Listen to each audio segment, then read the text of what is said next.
abasajja batutyewo tugenda tandikira mu Kampala kuno tetulinako baffe balala enyuma bagimenya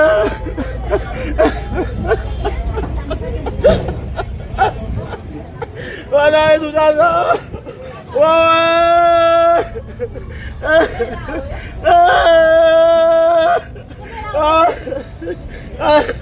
tunadda wabanage nakamala kutomera. Abaganda bagamba nti ekuba omunaku tekya, ennungi tezikya bbiri. Ampuliriza yenze Eke Master Kawandula Bigambo Promax emabega w'omuzindaalo mukutu gwa Eke TV Media Uganda. Naku maziga merere miranga na biwoobe olunaku olwaleero wali mu Lubigi. Wabula kyannaku nnyo nti bannansi buli lunaku olukya bongera okufuuka emmomboze munda mu ggwanga erya Uganda.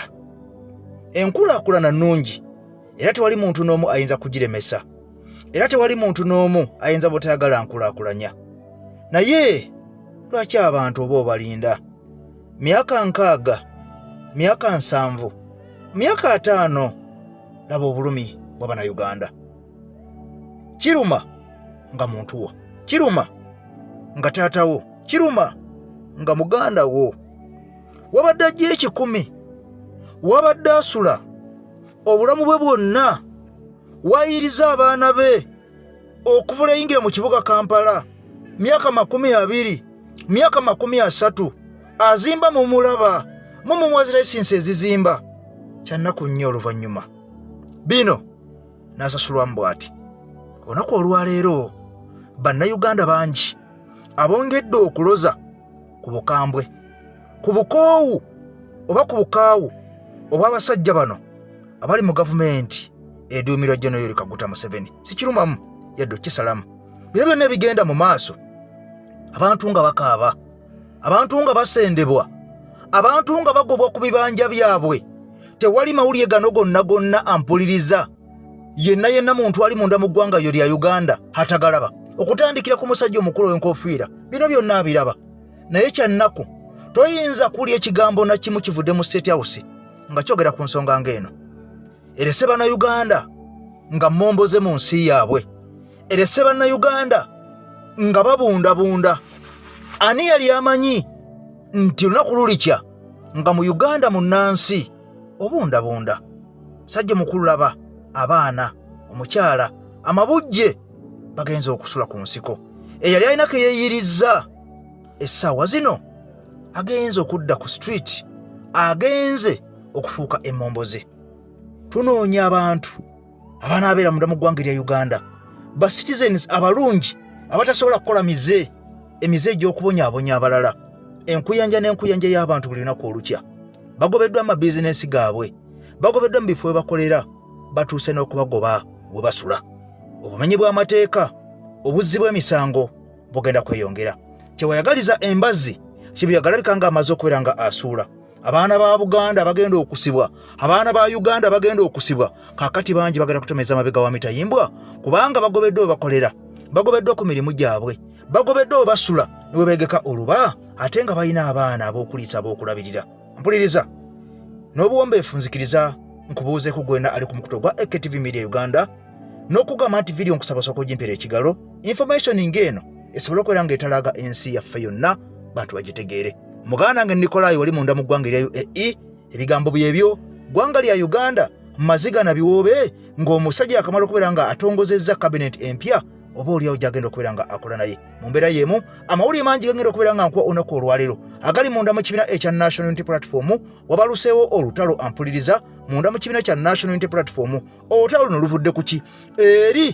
Eri abakulu abalondeddwa olunaku olwaleero munda mu kibiina ekya NUP okutandikira ku leader of opposition amaze okubeera nga alondebwa. Wabula olumaze okubeera nga alondebwa kakati ate ampuliriza kajjampu n'alabika nga amaze okubeera nga ayingira mu bbwa. Wabula ngenda kusooka nkole mbwe nti katono nnyo bwe nkomawo tusimbula omulundi gumu ne Hajati Nakalembe, omukyala omusomi w'edduwa Kayingo abuutikidde eggwanga erya Uganda. Oyo amazeeko Bannayuganda ennaku oba oliawo okulabika nga ono abazza mu mbeera n'okubeera nga bateekateekera obulungi. Kankole bwe nti ono musajja Dawudi ono omusajja ampuliriza muna Uganda naye nkusaba nkwegedde n'obuwombeefu wuliriza nnyo message ey'omusajja ono yajogerako dda mabega myaka 4 baluyise okubundabunda mu nsi yaffe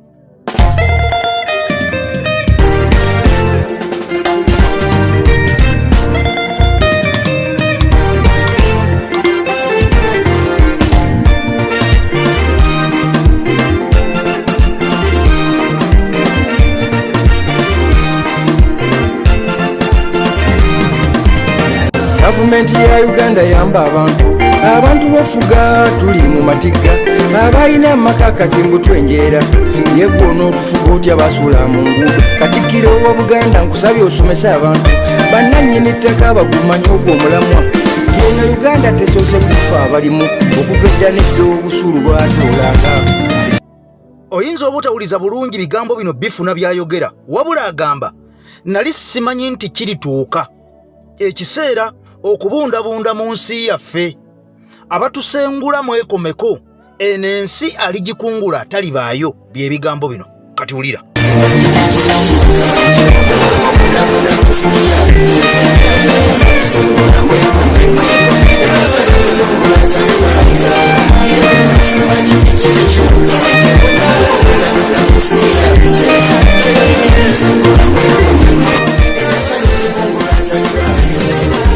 Ba MP ekyabalonza ki ebiba bitulemye muyambeko n'abantu naye ku kyettaka mmwe mwandisimbye kuuli nga mujjukira ffe twabalonda abataka waliwo kalonza kannemye okutegeera lwaki mutusengula poliisi ebaako yandibaako n'akakwate n'abo abazigu mutuponyebonye naye tetwazisa musango.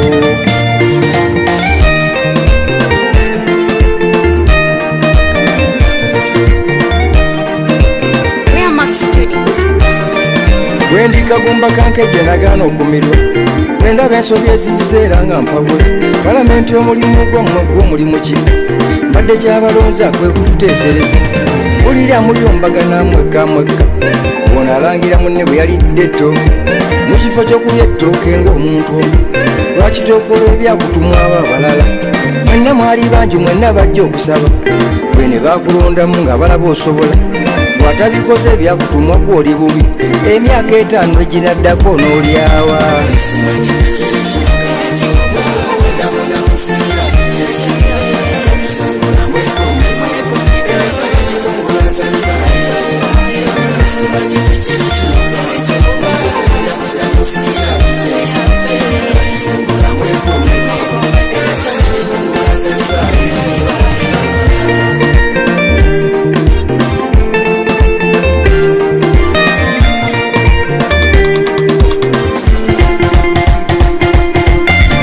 Kano ate akatalekeka ngamba aba MP ab'eryantonde nawe RDC ow'eryantonde abantu b'e Nabigoye bali mu lusuubo ngamba Nabigoye eri ekaliiro waliyo kamujja ettaka yafuuse ekizibu nammwe muyiteyo mulabe nammwe ensonga abantu emufuga bali ku lusuubo.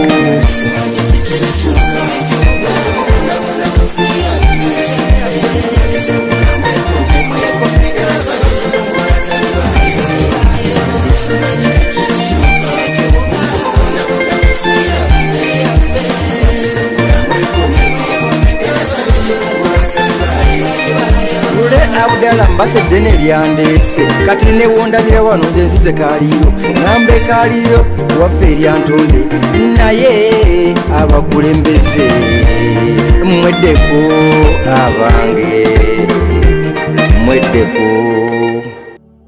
Artist amanyikiddwa nga Abdala ampuliriza yatuweereza message eyo okubundabunda mu nsi yaffe kakati nno nze AK Master ampuliriza nakusabye video jimpere ekigalo kakati nno tumaze okubeera nga tutereera nakutegeeza nga tutandika nti munda mu kibiina ekya National Unity Platform kakati nno wazzewo engeri y'akasambatuko bino byonna nga bigenda mu maaso ebyokusengula bannansi ng'abasengula abagwira kakati munda mu National Unity Platform ate olunaku olwaleero ebibaddeyo nkakasa wamaze dda okubeera nga obimanya era wabitegedde dda abakulu bangi abalondeddwa ampuliriza era nga boolaba nti ku Local Government Committee chairman amanyikiddwa nga omukyala Namboze Bakireke ate nga vice we ye Mudyobole. Kakati no Mudyobole ono omubaka wa parliament akiikirira abantu beeri eyiganga mu city. Kakati Mudyobole ye vice we omukyala ono amanyiddwa nga Honorable Betty Namboze. Bano balondeddwa wabula nga obukiiko bungi obw'enjawulo, akakiiko aka Kosase akalondeddwa, gavumenti ez'ebitundu balondeddwa, commissioner alondeddwa, kakati ne Lopo naye amaze okubeera nga alondebwa. Wabula olunaku olwaleero Honorable Joel Ssenyonyi amaze okubeera nga ekifo kino eky'obwa Lopo ate akiddako omulundi ogwokubiri. Kino nno kibadde tekibangawo abukya lubanga lwa Mindi bukya munda mu ggwanga erya Uganda oludda oluvuganya gavumenti lutandika okubeera nga lubeerawo mu parliament y'eggwanga erya Uganda. Abantu bangi abazze nga babeerako baloopu okuli abaami okuli abakyala, naye ekino ekikoleddwa onaku olwaleero ku mulembe ogwa His Excellency Robert Kyagulanyi Ssentamu Mitembo kibadde tekibangawo ampuliza gwe mulundi ogusose, era ono amaze okubeera nga amenya likodi, amaze okubeera nga akola ebyafaayo akubanga ono ye Lopo asoose okubeera nga afuga oba akulembera emyaka 2 n'ekitundu negiggwako. Kakati ekisanja kye ne kiggwako bw'atyo n'afundikira nga addiziddwayo omulundi ogwokubiri. Wabula nga omukulu yali agenda okusooka okubeera nga afuna ekintu kino yandibadde ow'ekitiibwa ennyo Mathias Mpuuga Nsamba, wabula ono oluvannyuma lw'okubeera nga yakwata mu nsawo y'Abannayuganda bw'atyo n'afundikira nga abbiyemu obukadde 500 obwamuweebwa parliament y'eggwanga erya Uganda mu bumenyi bw'amateeka, nga eno eri wansi w'omukyala ayalamanyikiddwa nga Nnaalongo Annette Amongo nga yali sipiika wa biseera ebyo. Kakati nno ono yatuuka n'abeera nga akwatibwa ku nkoona, wabula amawulire gaava munda, amawulire gano gaali galaga nti omukyajja ono okumugyako obwa Lopo kwali kufunvubira nnyo, kusinziira nnyo, yali alemedde mu ofiisi yali alemedde mu ofiisi, kwali kulya na komba sowaani, waliwo n'okuluma ogw'engulu. Era bano ebiseera bino omusajja amanyikiddwa nga Muhammad Mwanga Kivumbi bepo n'omusajja yali amanyikiddwa nga omubaka owa Busiro East Medad Segona akali amaggwa, bano be basinga okusimba ekkuuli ku lwa munywanyi waabwe eyamanyikiddwa nga Mathias Mpuuga Nsamba. Ebiseera ebyo Mpuuga yali ajalinnya mu kimu n'omusajja amanyikiddwa nga Muwanga Kivumbi. Kakati nno oluvannyuma ekibiina nga National Unity Platform bwe kyasalawo nga kiri wansi wa His Excellency Robert Kyagulanyi Ssentamu nti enkyukakyuka zize zibaawo, Mpuuga togenda kufuuka mulungi omu, togenda kutwesibako, si ggwe watulagira tukulonde ku bwa Lopo, totulagirangako totutumangako, ffe twakulonda, n'olw'ensonga eyo oba ofiisi ogigaaniramu gigaaniremu, naye ffe tukutegeeza officially nti obwa Lopo obuggiddwako. Kaakati ofuuse komishona mu parliament y'eggwanga erya Uganda ey'omulundi ogw'e11. Era Honorable Joel Ssenyonyi yafulibwa leader of opposition. Waaliwo okusika omugwa kw'amaanyi nnyo, era nga n'ekisanja bwe kiggwereddeko nga Mathias Mpuuga Nsamba ono yali akikiye abantu b'emukungwe nga takkirizanga nti omusajja leader of opposition Honorable Joel Ssenyonyi omulimu gwe yali agukoze bulungi nnyo n'okusinga ye. Era ono buli lwe yalabwangako ng'ayogera ku Lopo yayogeranga amukubamu ebituli, yayogeranga amulengezza, yayogeranga alaga nti ono kyakayiga ekitabangawo. Kaakati nno kimaze okubeera nga kikakasibwa onaku olwaleero, ono addiziddwa mu ofiisi eno omulundi ogwokubiri n'amenya likoda. Kaakati Mathias Mpuuga Nsamba tetumanyi oti wekimuleka, kubanga ono jjukira nti yaddamu ne yeesimbawo, wali mu nnyendo Kimaanya, naye n'abantu b'omu nnyendo yennyini ono gy'ava akalulu baakamumma. Mathias Mpuuga Nsamba abantu baagana okumukumyawo mu parliament. Era ono yaggulawo n'ekibiina ekikye ekimanyikiddwa nga DF, United Democratic Front. Kakati nno era nga weeri wadde nga ebiseera bino tekyawulikika nnyo oluvannyuma lw'okubeera nga eno yabulwayo n'omubaka omu mu parliament y'eggwanga erya Uganda, ne ku bifo eby'enjawulo byonna okuggyako yafunayo kansala omu eyakiikirira DF ampuliriza munda mu ggwanga erya Uganda, yalimu nga representative. Kakati nno olunaku olwaleero kansooke nkuleko katono nnyo ku bibaddeyo, nga omukulu amanyikiddwa nga Secretary General wa kibiina kya National Unity Platform ebigambo abitemaatema n'okulangirira amannya gano ensi egategeere nga teyeekwekeredde muntu n'omu. Ate tukomewo. Akakiiko ako aka gavumenti ez'ebitundu kajja kulemberwa Madam Teacher Honorable Betty Namboze Bakireke tuve mukono. Akakiiko aka government assurances ba government beba yeyamye okukola ebiseera ebisinga netakola kagenda kulemberwa omuzoganyi Honorable Zake Francis Butebi. Agenda mumyuka we agenda kubeera Honorable Anna Adeke Ebaju okuva Soroti. Oyo simuna NUP naye tubadde tutambula naye ali kuluda oluwakanya gavumenti eyamusibira mu ggwa. Kati akakiiko kaffe akakosase kagenda kulemberwa Kyadondo East Constituency Honorable Muwada Nkunyingi era mumyuka we ye Honorable George Musisi okuva ekira. Akakiiko aka Public Account Committee obembalira ya Government Central kagenda kulemberwa Honorable Samba Patrick Oshabe okuva Kasanda. Mumyuka we nga ye Honorable Sala Lwansasula okuva Ejinja. Honorable Nakwede Harriet agenda kumyuka Nampala wa saidi yaffe mu Parliament oba Deputy Chief Opposition Whip, ate agenda kulembera ogw'omulimu okubeera Nampala ku saidi yaffe ye Honorable Paul Mwiru ku Mwiru. Ate agenda tukiikirira mu commission ye Deputy President waffe Honorable Nambeshe John Baptist, abamu gwe bayita presiding apostle. Ate anatukulembera mu litabaalo mu Parliament era nga babadde akola ye Honorable Joel Senyonyi. Kakati nno gwe wenna ampuliriza atambula nange nakugamba nti ojja kutambula n'okumanya oba oyagala oba toyagala. Kakati nno bwino amaze okubeera nga afubutukayo. Nzize nga nkutegeeza nti waliwo ababaka ba Parliament okusingira ddala mu bitundu ebimu kossa ne mu kalulu k'obwa President obw'eggwanga erya Uganda 2026-2031. Kakati nno ng'amawulire gaafuluma gano amawulire nga gaali gakakasiza ddala nti waliwo obubbi obw'enkukunala obwalabwako mu bitundu eby'enjawulo naddala mu kubba obululu, era amawulire nga gongera okulumiriza ku social media okwo nti obubbi buno obw'obululu bwakulemberwangamu ab'ekitongole ekikwasaganya ebyokulonda munda mu ggwanga erya Uganda. Wabula nga bano obubbi bw'obululu tebaabukolanga bokka, bano beegattanga wamu n'abamu ku bitongole ebikuuma amateeka omuli poliisi, okuli amagye, bepo n'ebitongole ebirala bikwasaganya ebyokwerinda abayambalanga engoye ezaaleeya. Era kino kyerabikira nnyo ku bifo nga ku bwa MP ng'abantu bangi baakuba emiggo, abamu baatuuka n'okubeera nga bajjayo amamundu ne bakuba amasasi, era abantu abamu baatuuka n'okubeera nga bafa ku kampeyini zino ezagenda mu maaso mu 2026. Ebifo nga chairman wa LC5 ebyo okusinziira ku bantu ab'enjawulo bagamba byaliko obubbi obutabangawo, era ng'abantu bangi abaawangula, wabula ng'abantu bano abaawangula tebaalangirirwa. Ekyokulabirako ye Najja Nasiifu ow'omu Wakiso. Okusinziira ku Najja Nasiifu, ono agamba yali awangudde bulungi nnyo akalulu ke, wabula bwe byatuuka mu kulangirira byakyuka nga byalina ku DR forms birala n'ebyo ebyasomwanga returning officer e Wakiso.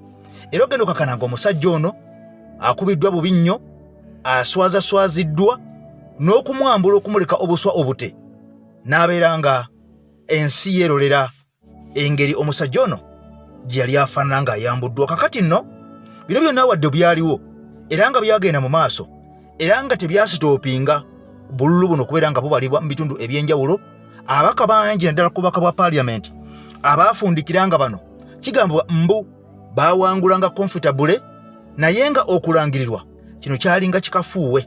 Era ebifo bye baayagalanga aba gavumenti we baalinanga interest, bano baayisangawo abantu baabwe kifuba mpaka abantu bano nga babagusizza gye baagala, ne bajjako bannansi eddembe lyabwe ery'okwerondera abantu abo be baayagalanga babakiikirire, bo ne babakakatikako abantu be bataayagala. Kakati nno ekyokulabirako ky'ekyomukyalo ono Robin Nabbanja Musafiri. Kigambibwa nti naye mu kuyitawo yabba akalulu. Mpuliriza bulungi, kubanga ono olunaku olwaleero avuddeyo ne yeewako obujulizi nti amazima gennyini obululu kwe yawangulira si bwe bw'obwalangirirwa. Okategedde? Obululu bwe yafuna si bwe bw'obwalangirirwanga. Ono alumiriza waliwo ne we yafuna obululu 200 naye eri mu kakiiko k'ebyokulonda ne bamuwaawo obululu 9. Robinah Nabbanja Musafiri kati ku bya mwaka faananyi ku General Kaguta Museveni ne His Excellency Robert Kyagulanyi Ssentamu. Wulira abantu abamu balina empisa mbi yinza okuwa ekyokulabirako ku kyange ekakumiro kati twali mu Tale Center abantu babala obululu ne baleta ebyabakyala ne batandika okusoma naye nze ngezangako nnyo okulaba nga nfuna declaration forms zange byonna biyinza okunnema naye declaration forms ekyo nkimanyi ne bwe nfuna akalulu kamu nkalwanirira nemba nako.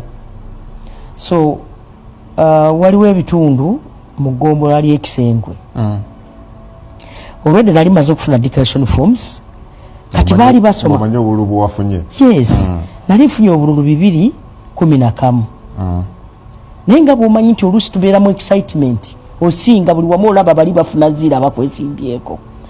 Kati ndaba simu omusirikale wange ajjadduka omukyala ali Kawungeera akukubira, madam can you answer? Ninga yes. Ninga yes mwebale kumpa akalulu tia akalulu twakakuwadde naye bwe basoma si bwe bo basoma birala kozo otegeeza ki nti twano twakuwadde obululu 211 eri ku Tale Center basoma 9 nengamba kale lindako nempita registrar ne mugamba njagala kulaba bye babadde basoma wali ebyegombola ly'Ekisengwe nkompeyalinge n'ebyaffe wano. Kati ngenda okulaba polling station 4 nga banyongeza obululu zennyina ntono kuze basoma. Nimbaga look why are you doing this? Ne basooka bava ku bwange ne bagenda ku bwabasi. Salamu alaikum. Agati nakalembe omusomi w'edduwa bw'oba wenyiye embeera embi yankusomere ku dduwa abali ebweru mirimu gigaanye papula zeesibye kino kyekyoto kwesabira omukisa kobe ng'odiriddawa wali wekusabira n'ofuna emikisa ky'oba olabanga abirira ebinyonyi ebitalina kyakulya naawe atalina mulimu jangu kusomere ku dduwa ofuna omukisa. Eno ennyanja kwesira buli kimu ekisira ne kiba kikujjudde nekikasuka mu nnyanja nekikunta nekigenda. Nze Agati Nakalembe kambawo ennamba yange yeeno 075237529 temuddeeyo nemwebakira ebizibu mukobe ku nnamba yange eno. Kakati nno omukyala akugamba nafuna obululu 214 wabula eri ku Tale Center basoma 9 abaffe 2 3 4 5 6 7 8 9 ku polling station yemu ne bamuwongera obululu 7 ate akugambye saawo wokka polling station zinnya basomanga obululu nga bamuwongera mbwataafuna abaffe. Eno oda yavangawa bye twabagamba nti waalingawo mu kwesimbawo abantu abalemesebwanga okwesimbawo ku oda ezavanga mu above nga bagamba oyo temujja kumwesimbako kifuba ddembe n'ababadde bamwesimbyeko bonna bapulaniza okumwesimbako nga bafundikira either abamu tebabawandiise oba abamu babakakanga okutuuka nga bawanduse mu reesi eno. Yes babawandula mu reesi nga beewandiisa ne batuuka okubeera nga bawandulwa mu reesi nga n'okulonda tekunnatuuka.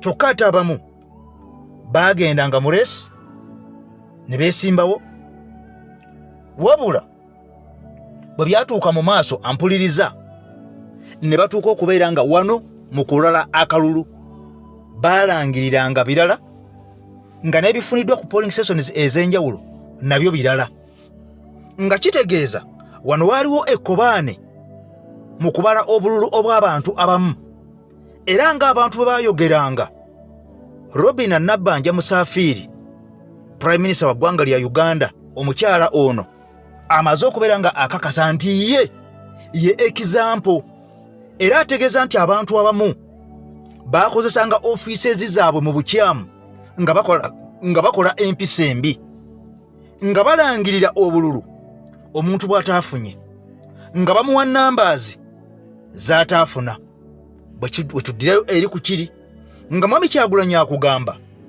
nafuna 70 plus something %, kyokka ate byagenda okudda nga nze ndi mu 20 something plus, nga ate oli ataazifunye yali mu 70 plus %. Kyannaku nnyo eggwanga lya Uganda twetundira ensi yaffe nga tulaba tuziika ensi yaffe nga tulaba nti demokrasiya ow'abantu bangi afundikidde tayamba, bangi babivuddemu obuvune, bafuniddemu obuvune, bangi bafiiriddwa abantu baabwe, bangi bafiiriddwa obulamu bwabwe ku lwa demokrasiya ono ayimbibwa enkya n'eggulo munda mu ggwanga lya Uganda. Kati bino nga bitambula bwe biti byonna nga bigenda mu maaso, ampuliriza amawulire ge tufuna ate amalala abasajja bandibanga bataamye obugo bongedde okubeera nga bakaawu ng'enswera enkubeko okusinziira ku bigenda mu maaso byonna munda mu ggwanga erya Uganda, nga ne mu kusaala iri twalabye omulangira Kasimu Nakibinge ng'avaayo ng'atukubiriza ng'atugamba tulina kubeera nga tuli bumu, ebyokulonda bijja ne bigenda era ebyaliwo byaliwo, naye tulina okubeera nga tubyerabira ebyo tubiveeko tugende mu maaso kubanga ensi erina okugenda mu maaso. Byaliwo bangi bakaaba, bangi basanyuka, bangi banyigirizibwa, bangi n'abamu baafa, naye tulina okubeera nga bino tubivaako bye twalaba mu kalulu, tusigale nga tuli kimu tugende mu maaso kubanga ensi yaffe ffenna abanyigiriza n'abanyigirizibwa. Kakati nno wano waliwo omusajja waaviiriddeyo naga nti naye bannanga Obuganda bakulembera Obuganda bo batuyambyeko ddi, njagala onfune bulungi ng'owuliriza ebigambo by'omwami ono. Bw'abanga mukyamu mu komenti ogambe nti mukyamu, bw'abanga mutuufu era mu komenti ogambe nti mutuufu. Maama Sweetzerland nkutumiddeko nnyo era akatundu kano maama kako kubanga gw'oli maama wange ate obaddewo ebintu obirabye okusinga nze. Omwami ono ng'agamba nti Ssaabasajja Kabaka alinga eyatwerabira alinga eyatusuulawo, nti kubanga ye alina obutuuze obw'eggwanga erya Bungereza, kitegeeza nti ebigenda mu maaso mu Buganda akeyalinga kitono ddala. Mbu kubanga alabikako ng'aggulawo omwaka ng'akutta ogusumuluzo, alabikako ng'asimbula emisinde egya Kabaka birthday run, alabikako ku mipiira egy'amasaza, taddamu kulabikako wantu walala wonna, era taddamu kwogera ku kintu kirala kyonna. Wabula era ono Ssaabasajja Kabaka yavaayo n'ategeeza nti obuyinza bwamuggyibwako. Kino yakyogera ye kennyini mu bigambo bye. Yes, Obwakabaka bwaddizibwawo naye obuyinza tebwafuna. Kakati nno ampuliriza nkwegayiridde, nkusaba oneegatteko tuwulirize ebigambo bino ddala bituufu, olina ky'obiyigamu oba si bituufu nga Ssaabasajja Kabaka mutuufu kyakola kyekyo kyennyini. Mu komenti wansi we tugenda okwesanga.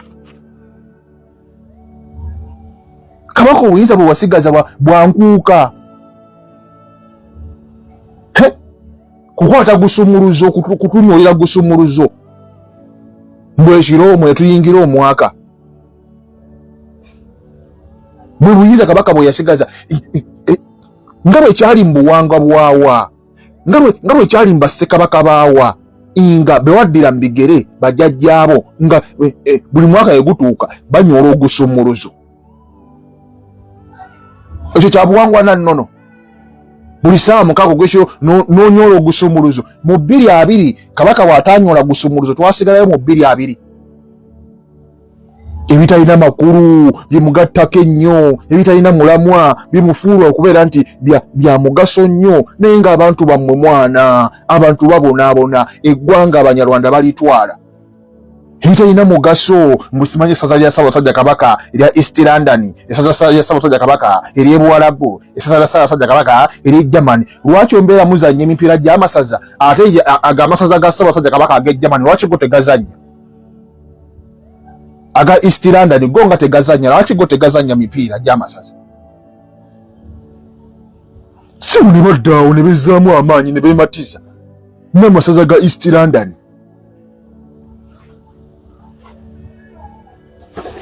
Nga abantu mu masaza ge mu Buganda mwava Kalangwa bamazeeko ettaka. Abantu mu masaza ge Abaganda mwe bali Kalangwa yafudde bamuziise ku square miles 4 nga ettaka litumanyi nako. Square miles 4 Kalangwa Omunyarwanda kuba muziise. Naye ng'abantu Abaganda bakomplaininga ku Kalangwa, bannaye Kalangwa atutta, Kalangwa atumalawo, Kalangwa atukola kino, Kalangwa atukola kiri, bannaye Kalangwa, bannaye Kalangwa. Ettaka lya Buganda Land Board lirinako obuvunaanyizibwa Obwakabaka bwasereka. Kisawa zino ovaayo n'oguwandiiko empty talk ogwayidi ng'eggwanga ligenda. Mwana abalangira n'abambejja tulina abalangira n'abambejja buno obubaka bwammwe. Tetuyinza Kabaka yakomawo nga Ssaabataka ku myaka 35 nebula watatufaako nebula tafaayo ku byabuwangwa na nnono. Osegera yakomawo nga Ssaabataka ku myaka 35. Kitegeeza ki yali mutuuze wa Bungereza nakati mutuuze wa Bungereza. Ofuna kyovona bange bigenda maaso mu ggwanga lye mu Bwakabaka bwe tebimulya. Owamataka bagatwala bwe mumanyi. Okitegedde? Kaakati bw'owuliriza ebigambo by'omwami oyo olina ky'ofunamu, olina ky'oyigamu, olina ky'owabula gwe nga ggwe omwana wa Buganda. Kubanga tulabye nga byonna naddala ebikolobero ebisinga okutuusibwa ku bantu naddala abo abawakanya enkyukakyuka bisinga mu Buganda.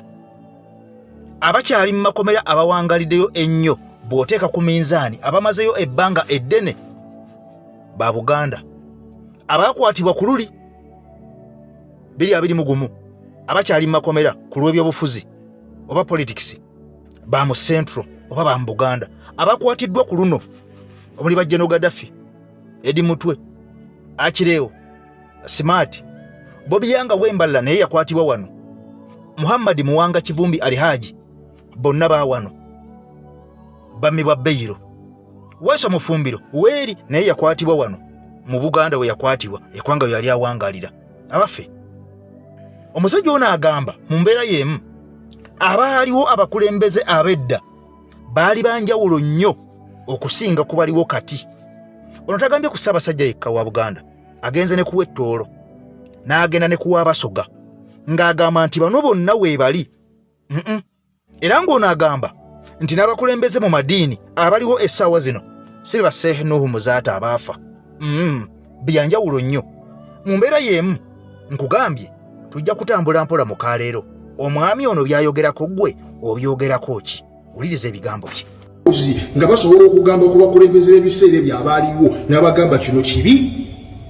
Abantu nga Janani Luwumu mpozi ne muguno omulembe gwenkuliddemu bwensanze abantu nga Sheikh Nuhu Muzaata abo babiri abo toyinza kubageraageranya n'ababuulizi n'abakitaffe mu Katonda abaliwo essaawa zino. Toyinza geraageranya Janani Luwumu ku kazimba Mugalu, toyinza geraageranya Janani Luwumu ku Archbishop Paul Simwogerere. Those are dimwits. Hulira, toyinza geraageranya mirembe gy'abassekabaka nga Ssekabaka Mwanga Basamulekere Kirevu Ntende. Toyinza kumugeraageranya na mulembe guno ogw'Ababaka aliko Mutebi. Tekisoboka.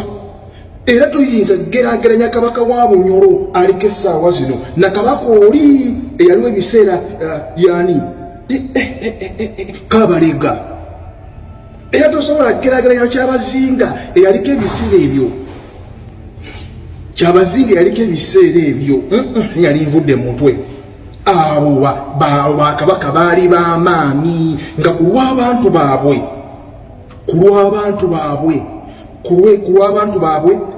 n'obuwanga bwabwe n'ennuno balwananga era bo kambagereze ku bwakabaka bwa Buganda gyesibuka nti bassekabaka abaaliwo ebiseera ebyo bo bassekabaka abaaliwo ebiseera ebyo mbadde mbanyonyola bo obuwangwa bwabwe n'ennono okusaanawo ate si bo baafanga ku lw'abantu baabwe obuwangwa bwabwe n'ennono bassekabaka benkugambye nga ani Mwanga abo ku lw'abantu baabwe obuwangwa bwabwe n'ennono okusaanawo bo baafanga ompulira ndowooza naye guno gwe mulembe gwe tulina kabaka ajjanga akutta okusumuluzo omulimu gwe gwakutuyingiza mwaka gusumuluzo n'akusimbula misinde guno gwe mulembe gwe tulina kabaka nga abantu be ne bwe bafa obuwanga bwe n'ennono n'ebisaanawo he simply doesn't care gwe guno omulembe kati toyinza geraageranya mirembe gy'abassekabaka bali nono kabaka oba musiru gwe njagala gwoba okiwakana njagala ombuulire kabaka wo ow'omulembe guno waba akutadde ku next level nga n'ebyalekebwawo byonna biweddewo ofuna obuwanga n'ennono vyu biweddewo okitegeera mataka biyite byonna byeyasikira byeyaddira mu bigere byeyasangawo biweddewo atugamba kimu talina buyinza naye bali obuwangwa bwabwe abantu baabwe n'ennono okubeera nga byonooneka baafanga at least ekitiibwa ne kisigalawo bano bafanye ku bulamu bwabwe okusinga biri kati guno omulembe Museveni guno omuntu yenna omukulu nga wa participating mu kuleeta Museveni ng'oli kitaffe jjajjaffe ebikozo bitya ku bino ebigenda mu maaso yemulaba kati bannange oba musiru tulivinga mu bulamu oba tulivinga mu era nga we are betrayed by our leaders we are betrayed nkiddamu by our leaders bintu byandibaddewo mu Buganda mu Uganda ne mutulondera Abanyarwanda mutulina minisita wa trade muyindi kanno kijja kitandika mpola awe mulaba abayindi temwerabira baagala kuyingira mu constitution yawa yaggwanga babafuule abayindi babeerenga kalicha simanyi tribe mu ggwanga Uganda. Museveni wajja atematema ebintu byempola kati asoose kumusika kumuteekamu ekyo kifo naye nga mwebuzimu Abannayuganda temuwerera baana teri Munnayuganda ategeera ayinza kudda mu kifo ekyo gwe bayinza kukiwa lwaki bakiwa mu mayindi nze abuuza eyindi osobola okugenda n'obeera ne bakuwaayo ekifo. Waliwo ebigambo ebizze nga byogerwa occasionally ng'ebigambo bino naddala abakulu munda mu gavumenti y'eggwanga lino erya Uganda tebaagala kubiwulira era nga balumiriza nga bagamba nti bw'oyogera ebigambo ng'ebyo oba oleese obusosoze oyogera ngaani okola ngaani. Omwami ono gw'olaba kakati omusajja ono muyivu mukenkufu ddala era alina yunivasite ennamba gy'akulira yalondeddwa ku bwa minisita bw'eggwanga obw'ensonga z'eggwanga ez'omunda ewabadde General Kahindo Tafiire ndowooza is it? No si yoyo yalondeddwa ku naye ndowooza yoyo yalondeddwa awo kubanga General Kahindo Tafiire yakyusiddwa n'aggyibwawo nkakasa ono ye yaddidde General Kahindo Tafiire mu bigere owa internal affairs kakati ayinza okuba nga teweereddwa full ministry nga state minister so nja kuddamu neetegeeza bulungi ku lukalo lwa General Museveni essaawa zino sirina lwo ayinza okuba nga state minister. Kakati omwami ono mu mwaka gwa 2013 yaweebwa award munda mu ggwanga erya Canada ng'omusajja omunyalwanda awedde emirimu era n'alangirwa ne mawulire baalangirira bulungi nnyo nti omusajja omunyalwanda eyali awangudde award mu ggwanga erya Canada. Mu mwaka gwa 2021 bwe mbaserabidde ono yakwatibwa ng'ayingidde munda mu ggwanga erya Uganda bumenyi bw'amateeka era ng'alangibwa omusango gw'okubeera nga si munnayuganda ayayingira muno nga mumenyi w'amateeka. Kakati essaawa zino amawulire gakugamba nti ate yazaalibwa Masaka gye yakulira, ate nga luli baali bamukutte ng'azze munda mu ggwanga erya Uganda mumenyi bw'amateeka nga omuntu w'Omunyarwanda, era nga bakugamba nti ono yasaavingako ne mu gavumenti ey'e Rwanda. Kati ekibuuzo we kijjira, ono mwami waawa waawano oba w'e Rwanda? Bw'aba waawano, lwaki bwe yawangula awaadi e Canada amawulire gaakuba ne gagamba nti Omunyarwanda ow'e Rwanda awangudde awaadi mu 2013? Bw'abanga ddala waawano, lwaki baamuyita Oweeri? Then bw'ebanga era ddala waawano, lwaki mu 2021 2023 2021 egimu ku ogwo omwaka yakwatibwa ng'alangibwa okubeera wano mu Uganda ate mu bumenyi bw'amateeka? Kyekyebuuzibwa ye abaffe bw'abanga si wano nga w'e Rwanda, lwaki byasaavinga mu gavumenti y'e Rwanda ate yagivaamu najjasaavinge ne mu ya wano? Wabula nga muyivu, musajja muyivu, musajja kakensa, era omulimu gwamuweereddwa asobola bulungi nnyo okubeera nga agukola. Wabula ekyebuuzibwa, wa waagwa nga tannakola mulimu ogwo? Bingi ebyayogerwa byenjagala tujjukire, tuwulirize, mujja kutya abasajja nti waliyo bannabbi. Museveni tumuwadde nnyo opportunity nti mu myaka natafunangako ddibu. Mu myaka na Museveni tafunangako ddibu mu famire ye, tafunangako ddibu mu tiimu ye yonna, talifunangako. Kati yamanyi nti alina monopoli mu kukola buli fujjo lyonna. Kyenavudde mbakubiriza omulanga nti buli omukola kyolina okukola tusobole okuba nga abasajja bano atakulekera tumulekera ennyanja okuttoomera. Ye vidiyo nyako yabadde empanvu mukko. Kati tandike ya leero. Wetutuukidde olwaleero nga ebigenda maaso mbiraba. Entalo zemulwanye muzirwanye na buli kimu kikyagenda mu maaso. Bannabyabufuzi bali mu kukola mulimu gwabwe, naffe tukola omulimu gwaffe abakyalina obusobozi obwogera, kubanga mu Uganda okwogera kati kuli limited. Ekizibu kya Uganda kiri luddawa? Ekizibu kya Uganda be bannayuganda bennyini.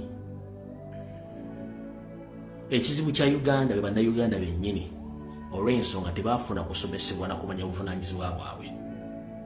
Kyovula nti bakola nnyo ebitagendera ku kuyamba nsi yaabwe, ne bakola ku bigendera ebirabisa obulabisa nti balina buvunaanyizibwa. Y'ensonga lwaki ensi etandise obbalaba ng'abantu batategeera. Era ya advantage Museveni gy'akoze eki gy'afunye. Kati jjo nina ekintu ekyancalengi nze. Nalikodinze vidiyo eyo ng'okusinziira ku speculation zonna ne information gye tuba tukuŋŋanyiza ebbanga nga simanyi nti Musafiri ayinza okudda kuba prime minister, naye Mukama yagera era yakola. Musafiri naddala ne mu vidiyo gye nakoze recordings egyo mwagiwudde nga mbaga Musafiri ayinza obutakola kyezo. Unfortunately cabinet yagoza okufuluma nga mwali which is okay, fere tulina buzibu. Wabula ebbanga lyemaze ku mutimbagano guno nzize nga njogera ebigambo. Abantu babaga nti erumbu yonaanya omwenge, kituufu sinywa omwenge, ekyo nsinza kibagamba ebbanga ddene. Wabula nga mbagamba ebigambo mutasuubira kuba nti bisobola okulabikako mu ggwanga omwo ate oluvannyuma ne birabika ng'ebirwa. Okusookera ddala bakitaffe abatubutula ensonga zino tebaafuna budde buzoogerako. Bo balowooza nti Uganda eri mu nnomo politics ng'owa bulijjo. Kumbe Uganda yali eri under occupation of the Tutsi from Rwanda. Abasobola okamafraginga nga bava mu refugee camps ne bajja ne batakinga over government positions. Kati nzize nkola video nga mbannyonnyola ekintu kino kigenda otambula mukivaayo. Ekintu kino kyejjiye bulungi nnyo olwaleero. Kitegeeza nejjeeredde ennaku z'omwezi 27 ezaakonka ku mwezi ogwokutaano mwaka 2026 nejjeeredde ekintu kye natandika. Abadde balowooza okuga nti bankola tribalism oba ndi so tribal, naye nejjeeredde olunaku z'omwezi 27 omwezi ogwokutaano 2026 ng'ensi emaze okulaba kiki ekituufu kye kiri. Mutemanyi simu zankubiddwa kuva cabinet yafulumye. Temanyi bantu basindikidde message abangamba musajja gwo oli mulogo oyina ddogo oyina ssabo ne bagamba sina ssabo. Nze nzija n'enkola ekintu okusinzira ku kiki kye nasoma ku kiki kye mbadde mmanyi kye mbadde ngoberera ng'abantu tebasobola kigoberera ne nzija ne nkikola bw'ogattako ne intelligence n'information gye nfuna ne ndyoka nfuna answer. Kati ebigo byonna mbadde mbagamba nti we are under occupation of the Tutsi dynasty. Abantu nga leero mbu ebintu byayogera bijja ebintu bino kati babitegedde. Message nafunye bessazzemu n'ansonyiwa kubanga zikyali nnyingi. Si bwe ntera okukola. Naye mwenda mubuuza ekigambo kimu. Ebintu bino ndabimanya ntya mu ntandikwa ng'abalala bannabyabufuzi tebasooka bimanya. Abasinga obungi bali bambuuza ebintu bino obimanya otya mu ntandikwa ng'abalala bonna kabi bannabyabufuzi tebasooka bimanya. Ne mbagamba buli kintu kiriko ekisala kyakyo. Ejja kujjayo abantu nga bakambwe nnyo n'okunsinga. Ejja kujja abantu nga bakambwe nnyo n'okusinga. Ebyo omugenzi Hussein Kyanjo yabyogera. Yagamba Museveni nti okyakola ebintu bino ebyokulowooza nti ogenda kutta abantu oba ogenda kugulirira abantu. Ne ejja kujjayo abantu nga bo tebaagala bagulirira nga balala nnyo era nga tebaagala kuwuliriza. Kyekiseera kyekino. Naye ate eri abagenda okujja nga naffe batusinga. Kati kandi okuvire ku ntobo. Kubibaddewo byonna okuva lwe twatandika akalo ka 2026 ng'enaku z'omwezi January 15 yali manduso oba yali mulisizo eyalaga ekifaananyi ekituufu eggwanga we lituuse. Yali manduso oba yali mulisizo eyali etulaga ekifaananyi ekituufu eggwanga we lituuse mu nkola y'okulitwala nga bannayuganda beebase. Abasinga obungi kye mutaamanya mukitegedde obudde bugenzi. Bwe mwayitanga baganda bammwe nti baganda, abasinga obungi tebaali baganda. Bwe mwayitanga abasoga bangi si basoga. Ne mulowooza nti bwe kiri kumbe si bwe kiri. Bame ba parliament abalondebwa mu Buganda region wokka bakusigira ekifaananyi kimu kyemudiringa naye kyemudiringa nakyo. Cabinet bwe yafulumye ate ne gujja bagira. Kino kikola kitya? Nze nga nze omuntu ayanjuluza n'entaggulula n'entugga ate n'ensumulula ku nsonga zino. Ngera kugamba kino kyemulaba kinyambyeko ensi okumanya n'okutaggula ensonga zino buli muntu azirabe. In fact ndi nze essaawa zino maze okukola omulimu ogwange okubalaga ensi nga bweyimiridde ne bwetambula. Lwaki? Kweyakategeerera nti we are under occupation okusinziira ku cabinet yalondeddwa sikunenya kubanga eri abantu abalawo okutegeera n'okumanya ensonga. Yensonga lwaki nti abasajja Baganda bagamba nti amaaso g'Abaganda gali mu ngalo. Si g'Abaganda bokka, amaaso g'Abannayuganda gali mu ngalo, balwawo okutegeera. Nze kino ekyakoleddwa kabineti okulondamu abagwira, nze kyannyambye buyambi abantu okufuna ekifaananyi kye nali mbagamba. Kati nze siri surprised okuggyako okukibalekerera mu mukyetegereze bulungi nnyo era nga kitandika kitya.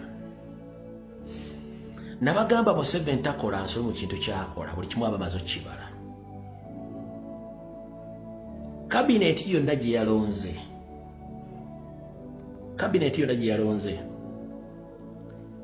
Buganda region yonna gwe gw'olina nti bamutaddemu nti Muganda si Muganda, Munyarwanda. Buli gw'olina nti atadde gw'oyisa mu Buganda bonna Banyarwanda, temuli Muganda. Yatuse n'okuteekamu muwala we, muwala wa Jerusalemu Salemu ali oyo muwala eyali ekiboga ya muwala wa Salemu Salemu ali MP ya Bakalu mwali mu cabinet n'abaana be bonna bwe bali. So kati kunze si mawulire na buli kimu nakibagamba dda. Kati kino kikutwala luddawa, kino kikutwala wano nti Museveni kyayogera si kyakola.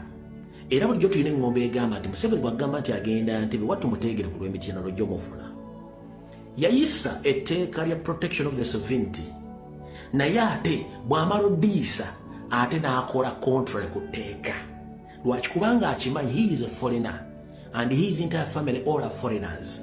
Yalina kikuzanya atya, yalina teekawo teeka lifuuke debate oba discussion point yenga bwakola ebiddako. Yalonze cabinet nga mulimu abantu batali bannayuganda wankubadde nga babeera mu Uganda. Ekyokusookerako omusajja gwe yalonze okuva engulu mu Eastern oyo Muhindi Sanjettana taqualifyinga ku academic papers academic qualification tazirina. Omulimu gwe yabadde amukunganyiza ssente okuva mu bayindi abo mu Uganda n'abeebweru era yamuwadde ya industry and trade agenda amusololeze bonna abayindi abasigadde bakome mu Uganda ekyagenda kimukolera nenga si mu Uganda si muna Uganda olwensonga etteeka lisoma nti omuntu yena okufuuka muna Uganda kitaawo n'ennyoko balina kubeera nga banna Uganda taata wa Sanjettana ne mama wa Sanjettana si banna Uganda basajja bayindi ono tasobola kufuuka muna Uganda newankubadde akulidde mu Uganda. Ekyo kiwedde. Tugenze ku musajja mukulu mwenda gombanyinga Lawrence Muganga. Ebisinga obungi ensi yabinyonyodde kubanze olwafulumye nenzijjayo data wange ne mukuba ku mmeeza n'alyoka saturating ensi yonna. So nze mbagambye siri surprised wabula mmwe abadde tebamanyi mwe mulina obuzibu wattuka nnyongera okuteeka essira ku nsonga eno. Muganda ng'ali mu diaspora wonna wooli beera mwegendereza nnyo n'obulamu bwonna abantu bodiringa nabo. Abantu bangi bali mu diaspora eyo nga bali ku ssente za state nga missoni zaabwe zakunoonya ba indigenous Ugandans wonna we bali abalina mwaka ogwo.